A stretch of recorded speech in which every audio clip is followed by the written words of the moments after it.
이슈가 되고 있는 인물을 살펴보고 집중 조명해보는 수도권 인물 탐구입니다. 오늘은 어떤 인물들이 이름을 올렸을까요? 먼저 오늘의 첫 번째 인물부터 확인해 보겠습니다. 수도권 인물 탐구 첫 번째 인물은 서울 도봉경찰서의 김장수 경위입니다. 도봉구에서 5년 전 벌어진 여중생 집단 성폭행 사건이 뒤늦게 알려지면서 주목을 받고 있는데요. 중학교 여학생 2명을 성폭행한 당시 고교 남학생 22명을 붙잡은 한 경찰이 화제가 되고 있습니다. 2012년 8월 서울 도봉경찰서 형사과 소속이던 김장수 경위는 다른 성폭행 사건을 조사하던 중 충격적인 첩보를 입수했는데요. 바로 고등학생들이 여중생을 집단 성폭행했다는 내용이었습니다. 김 경위는 수소문한 끝에 피해 여학생들을 면담할 수 있었는데요. 당시 충격에서 벗어나지 못한 여학생들은 정신적 후유증 때문에 진술이 어려운 상태, 수사보다는 치료가 우선인 상황이었습니다. 김 경위는 학생들을 상담센터에 연결해주고 치료를 받을 수 있도록 도왔는데요. 그러면서 피해 학생은 물론 학생 부모와도 상담하는 등 지난 4년간 지속적인 유대 관계를 가져왔다고 전했습니다. 2014년 성북경찰서로 전출을 간 김장수 경위는 올해 2월 인사 때 다시 도봉경찰서로 자원회에 돌아왔는데요. 여중생 집단 성폭행 사건에 묻혀서는 안 된다는 생각에 여성 청소년 수사팀 근무도 자원했습니다. 지속적인 면담과 심리치료를 받은 피해 학생들은 지난 3월 마침내 고소장을 접수했지만 단서라고는 성폭행 가담자 5명에서 6명의 이름뿐이었다고 하는데요.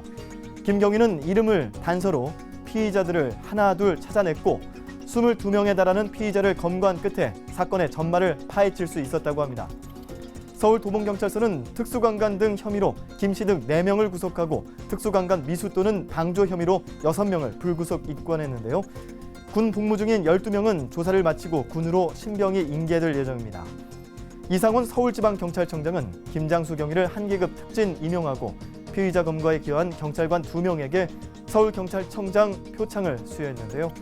김 경위는 같은 상황이었으면 다른 경찰관들도 같은 노력을 기울였을 것이라면서 당연히 해야 할 일을 한 것이라 큰 소감은 없다고 담담하게 말했다고 합니다. 김장수 경위가 여중생 집단 성폭행의 피의자를 검거한 것은 내사에 착수한 지 4년 만의 일이었는데요. 그의 노력으로 5년 전 고등학생 22명이 동네 뒷산에 모여 여중생 2명을 집단 성폭행한 사건이 전모가 드러났습니다. 죄를 지었다면 시간이 흘러도 반드시 그 벌을 받게 되는데요. 앞으로 이런 일이 다시는 생기지 않기를 바라겠습니다.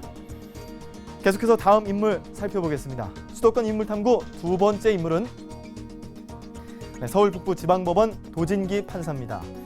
8번째 추리소설을 펴낸 판사가 있어 네티즌들 사이에서 주목을 받고 있습니다. 서울 북부지방법원 도진기 부장판사는 1994년 사법시험에 합격해 1997년 판사로 임명됐는데요. 2010년 단편 선택으로 한국추리작가협회 미스터리 신인상을 받으며 데뷔한 작가이기도 합니다. 그는 판사 생활 14년 차인 43살 때 갑자기 추리소설 작가로 데뷔했는데요. 2009년 헌법재판소에 파견 근무를 하게 되면서 지하철로 왕복 2시간씩 출퇴근을 하게 됐고 당시 읽었던 추리소설들의 영감을 받아 직접 소설을 쓰기 시작했다고 합니다. 그렇게 낸 책이 지금까지 모두 8권이나 된다고 하는데요. 그의 작품 세계엔 마른 체격의 검은 낯빛, 작은 눈에 비뚤어진 입술을 가진 어둠의 변호사 고진과 아르바이트로 탐정 노릇을 하는 고시생 진구 2명의 탐정 캐릭터가 등장합니다. 도진기 판사는 추리소설을 폄하하는 사람들을 두고 지적 유희가 추리소설의 첫 번째 가치라는 걸 부정할 수 없지만 그 재미라는 게 큰 무기라고 말하면서 재미있는 추리소설을 읽다가 인생의 의미가 전달되고 소설을 쓰고 싶다고 자신의 포부를 밝혔는데요. 그의 작품은 2014년엔 백백교 살인사건을 소재로 한 장편 유다의 별로 한국 추리문학대상을 받기도 했죠. 도 판사는 인생 후반부의 생계를 넘어선 삶의 의미가 하나 생긴 것 같다면서 지금은 소수의 독자만이라도 일본뿐 아니라 우리나라에도 명탐정 캐릭터가 있다는 걸 알아준다는 것에 만족한다고 말했습니다. 도진기 판사의 작품 중에는 중국에 수출됐고 영화사와 드라마 제작에 판권이 팔릴 것도 있다고 하는데요.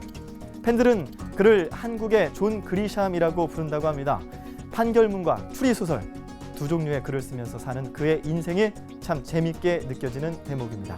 지금까지 수도권 인물탐구였습니다.